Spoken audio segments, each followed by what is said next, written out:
అయ్యా మద్యపాన ప్రియులారా, ఈ ఆంధ్రప్రదేశ్ రాష్ట్రంలో ఉన్నటువంటి మద్యపాన ప్రియులారా, ఎందుకైనా మంచిది బతికుంటే బలుసాకు తినచ్చు. భార్యా పిల్లలు ఉన్నారు మనకి. మద్యం తాగడం మంచిది కాదు, తాగబాకండి.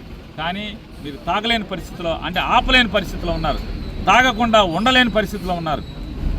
వెళ్ళినప్పుడు మాత్రం అది బెల్ట్ షాపా? ఎందుకంటే ఊరంతా సారానే.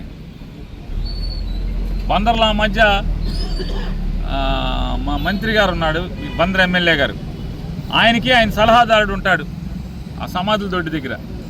ఇద్దరికి గొప్ప ఆలోచన వచ్చిందంట, మనం కరెంటు ఇచ్చేసేసి మంచిలు ఇచ్చేద్దాం, రోజు ఇచ్చేద్దాం అని చెప్పాను. పులపాటం దసరాకి, మామూలుగా దసరాకి నీళ్ళు లేవు, జనం అల్లాడి ఏడ్చారు. మా బందర్లో దసరా టైంలో మంచిళ్ళకి కరువు వచ్చిందేమో కానీ